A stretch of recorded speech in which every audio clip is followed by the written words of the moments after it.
नमस्कार दोस्तों, आप सभी का स्वागत है आपके अपने चैनल जॉब जॉय में। तो दोस्तों, जैसा कि आप सभी को पता है, सीजीएल मेंस का जो एग्ज़ाम है आपका, वो 18, 19 और 20 जनवरी की डेट में कंडक्ट होने वाला है। अब दोस्तों, इसके रिगार्डिंग एसएससी ने ऑफिशियली एडमिट कार्ड भी यहाँ पे कैंडिडेट के जारी कर दिए हैं। तो दोस्तों, एडमिट कार्ड से रिलेटेड कुछ इश्यूज़ हैं जो कैंडिडेट्स के यहाँ पे आ रहे हैं, और एडमिट कार्ड में क्या यहाँ पे इंस्ट्रक्शंस यहाँ पे दिए गए हैं कैंडिडेट के लिए, वो सब यहाँ पे कैंडिडेट को जान लेना अति आवश्यक है। तो दोस्तों, ये वीडियो एसएससी सीजीएल मेंस की एग्ज़ाम देने जा रहे कैंडिडेट के लिए बहुत ही महत्वपूर्ण होने वाली है। तो पूरी जानकारी के लिए वीडियो को अंत तक जरूर देखें। और अगर इससे पहले आप हमारे चैनल पर पहली बार विजिट कर रहे हों तो सभी सरकारी भर्तियों की लेटेस्ट और ऑथेंटिक अपडेट्स पाने के लिए हमारे चैनल को जरूर सब्सक्राइब करें। साथ ही बेल आइकन को भी प्रेस कर लें, जिससे कि आने वाले वीडियोस की नोटिफिकेशन आपको समय पर मिलती रहे। तो दोस्तों, जैसा कि आप सभी को पता है, सीजीएल मेंस का आपका जो एप्लीकेशन स्टेटस था वो इससे पहले जारी हो चुका था। और दोस्तों, जो एप्लीकेशन स्टेटस के बाद में अब इसके फाइनली एडमिट कार्ड भी जारी हो चुके हैं। तीनों ही डेट्स में जिन भी कैंडिडेट का एग्जाम है 18, 19 और 20 जनवरी की डेट में, उन सभी के एडमिट कार्ड जारी हो चुके हैं। तो दोस्तों, एडमिट कार्ड जारी होने के बाद में काफ़ी सारे कैंडिडेट को एडमिट कार्ड से रिलेटेड काफ़ी ज़्यादा इश्यूज़ यहाँ पे आ रहे थे।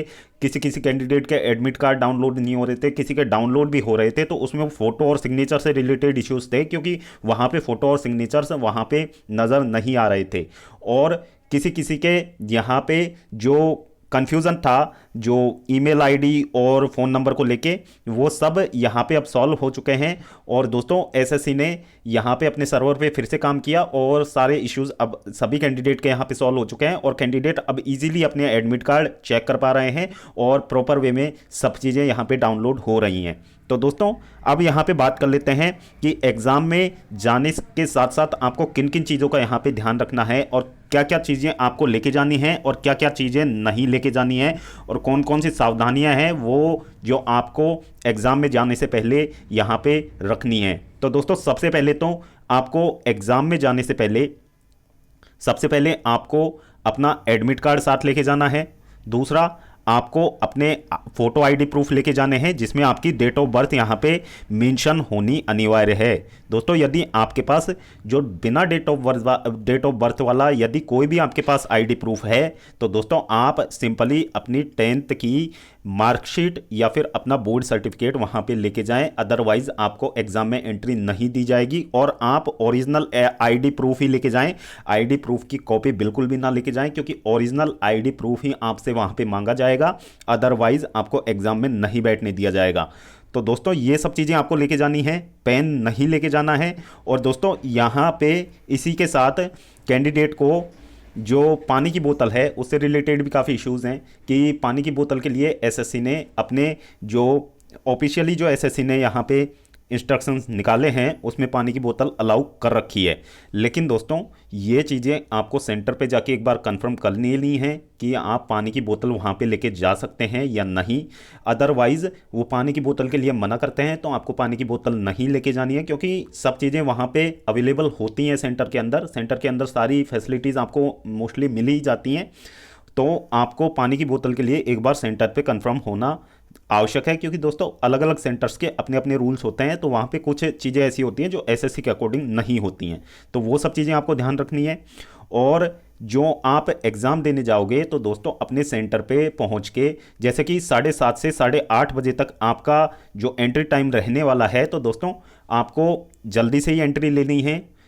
बिल्कुल लास्ट टाइम तक का वेट ना करें, क्योंकि दोस्तों कुछ कुछ सेंटर्स में ऐसा होता है कि उसमें ब्लॉक्स बने होते हैं, तो वहाँ पे जाने में भी कैंडिडेट को टाइम लग जाता है। कहीं कहीं बायोमेट्रिक के दौरान कुछ प्रॉब्लम्स हो जाती हैं, तो उसमें भी टाइम जाता है कैंडिडेट का। तो उसमें थोड़ा सा पैनिक मोड में आ जाते हैं कैंडिडेट। तो उस सारी सिचुएशंस को यहाँ पे क्लियर करते हुए आपको पहले ही एंट्री ले लेनी है, क्योंकि बाहर रह के भी आपको कुछ नहीं करना है। तो इससे बढ़िया है आप सेंटर में जाएं, एग्ज़ाम हॉल में अपना बायोमेट्रिक करा के आराम से बैठें, जिससे कि आप थोड़ा सा कंफर्टेबल वहाँ पे फील कर पाएँ। और फिर दोस्तों, यहाँ पे आगे आपको क्या चीज़ें ध्यान रखनी है कि आपको अपना जो प्रवेश पत्र है वो लेके जाना है। आपको कलर्ड प्रिंट भी लेके जा सकते हैं, ब्लैक एंड वाइट प्रिंट भी आप लेके जा सकते हैं। तो वो सब चीज़ें आपको लेके जानी है। आईडी प्रूफ में आप क्या क्या ले जा सकते हैं, देखो आप देख सकते हैं यहाँ पे, इसमें आप पासपोर्ट ले जा सकते हैं, आधार कार्ड यहाँ पे ले जा सकते हैं, ई आधार कार्ड की प्रिंट आउट आप यहाँ पे लेके जा सकते हैं, ड्राइविंग लाइसेंस लेके जा सकते हैं, service ID card issue to employees by central government, state government, PSU, यानी कि आप किसी भी डिपार्टमेंट में काम करते हैं उसका आईडी प्रूफ भी आप लेके जा सकते हैं। लेकिन दोस्तों इन चीज़ों का विशेष ध्यान रखें, आप 2 आईडी प्रूफ तो अपने साथ निश्चित रूप से रखें, क्योंकि यदि एक में थोड़ा सा इशू आता है तो दूसरा आपके पास वहाँ पे अवेलेबल होना चाहिए। तो ये चीज़ें आपको वहाँ पे लेके जानी है।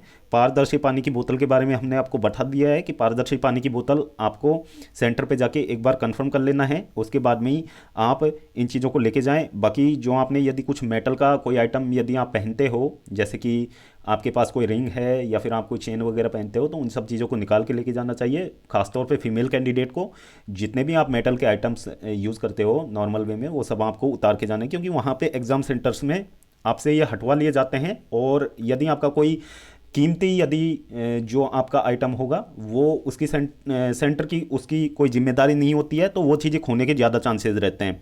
और जो आपको पेन पेपर है वो आपको एग्ज़ाम हॉल के अंदर ही मिलने हैं, तो पेन पेपर बिल्कुल भी नहीं लेके जाएं और घड़ी भी ना लेके जाएं, जैसा कि इसमें बताया गया है।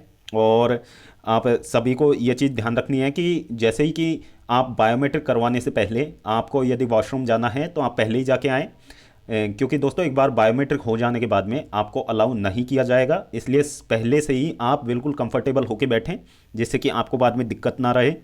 और यदि आपका जो सिस्टम है, यदि कोई सर्वर इश्यू हो जाता है एग्ज़ाम के बीच में, तो दोस्तों बिल्कुल भी पैनिक नहीं होना है। जैसे ही सर्वर इश्यू हो जाता है आपके साथ, तो आपको वहाँ के इन्विजिलेटर से संपर्क करना है। इन्विजिलेटर वहाँ पे आईटी टीम के कैंडिडेट वहाँ पे आएंगे और आपके सर्वर इशू को सॉल्व करके देंगे। और आपके इससे एग्ज़ाम टाइमिंग पे कोई फ़र्क नहीं पड़ेगा। आपका एग्ज़ाम जितने टाइम पे ऑफ हुआ है उतने ही टाइम से स्टार्ट होगा, यानी कि आपको पूरा समय वहाँ पे मिलने वाला है। तो वो चीज़ें आपको ध्यान रखनी है। और ख़ास तौर पे आपको टाइपिंग टेस्ट के दौरान एक चीज़ यहाँ पे विशेष रूप से ध्यान रखनी है कि टाइपिंग टेस्ट के दौरान जो आपका डेमो टाइपिंग टेस्ट होगा, तो उसमें आपको अच्छे से अपने कीबोर्ड वगैरह को परख लेना है, अपने माउस वगैरह को आपको ठीक से चेक कर लेना है। और दोनों ही एग्ज़ाम्स में ये तो ज़रूरी होगा कि आप अपने माउस को चेक कर लें कि वो ठीक से वर्क कर रहा है या नहीं। यदि वो प्रॉपर वे में वर्क नहीं कर रहा है तो उसको आपको चेंज करवा देना है। तो ये सब चीज़ें आपका राइट्स होती हैं एग्ज़ाम देने के लिए, तो इन चीज़ों को बोलने से आपको बिल्कुल भी नहीं हिचकना है। तो इन चीज़ों का आपको विशेष रूप से ध्यान रखना है। और दोस्तों यहाँ पे जो एग्ज़ाम में आपको जब इंटरफेस दिखाई देगा, तो दोस्तों वहाँ पे सेक्शन होंगे आपके 3। तो दोस्तों एक सेक्शन ऑटोमेटिक सबमिट होने के बाद में 1 घंटे के बाद आप जब दूसरे सेक्शन पे चल जाओगे, तो दोस्तों दूसरे सेक्शन से आप पहले सेक्शन पे वापस नहीं आ सकते और पहले सेक्शन से आप दूसरे सेक्शन पे नहीं जा पाओगे, क्योंकि दोस्तों ये सबमिट हो जाते हैं। तो इसके बाद में सेक्शन वाइज आप इंटरचेंज नहीं कर पाओगे। इसलिए एक ही बार में आपके पास जितना समय है उसी में आप सारे क्वेश्चंस को वहाँ पे सॉल्व करें। और दोस्तों क्वेश्चंस वहाँ पे आपको इस प्रकार का इंटरफेस दिखाई देगा कि जब तक आप कोई क्वेश्चन वहाँ पे अटेम्प्ट नहीं करोगे, तो इस तरीके का आपके क्वेश्चन नंबर पे इस तरीके का कलर दिखाई देगा। यदि आप उसको क्वेश्चन को देख लेते हो, यदि वो आपसे सॉल्व नहीं होता है और आप उसको स्किप कर देते हो बिना कोई आंसर दिए, तो दोस्तों रेड कलर वहाँ पे शो होगा।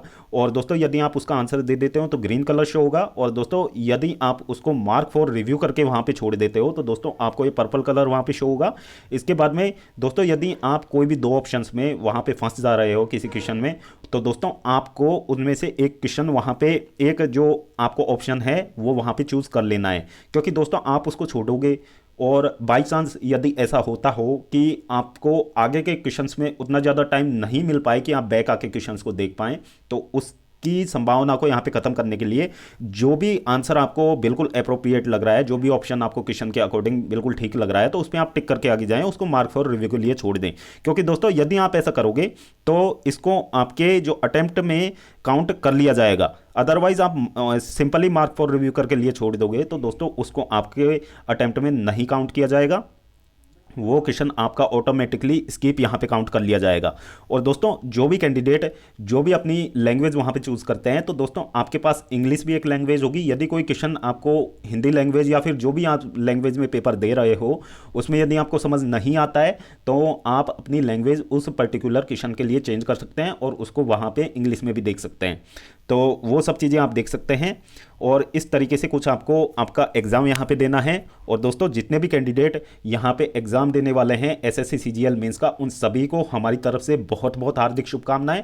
आप अपनी एग्ज़ाम में बेटर परफॉर्मेंस वहाँ पे देके आएँ और फाइनली आप 2025 में एक गवर्नमेंट जॉब यहाँ पे ले लें, ऐसी हमारी परमपिता परमेश्वर से कामना रहेगी आप सभी के लिए। और दोस्तों एडमिट कार्ड में इंस्ट्रक्शन से रिलेटेड जो भी आपका इशू है तो वो आप कमेंट सेक्शन में पूछ सकते हैं। हमारी तरफ से आपका इशू यहाँ पे आपका डाउट क्लियर करने का पूरा प्रयास रहेगा। तो दोस्तों वीडियो देखने के लिए धन्यवाद। वीडियो पसंद आई हो तो वीडियो को लाइक करें और अपने दोस्तों के साथ जरूर शेयर करें। और अगर इससे पहले आप हमारे चैनल पर पहली बार विजिट कर रहे हो तो सभी सरकारी भर्तियों के लेटेस्ट और ऑथेंटिक अपडेट्स पाने के लिए हमारे चैनल को जरूर सब्सक्राइब करें। साथ ही बेल आइकन को भी प्रेस कर लें जिससे कि आने वाली वीडियोज़ की नोटिफिकेशन आपको समय पर मिलती रहे। तो दोस्तों इस वीडियो में फिलहाल इतना ही। जल्द मिलते हैं एक और नई सरकारी भर्ती की लेटेस्ट और ऑथेंटिक अपडेट के साथ। तब तक के लिए स्वस्थ रहें, तंदुरुस्त रहें और अपनी फ्यूचर एग्जाम्स की प्रिपरेशंस को जारी रखें।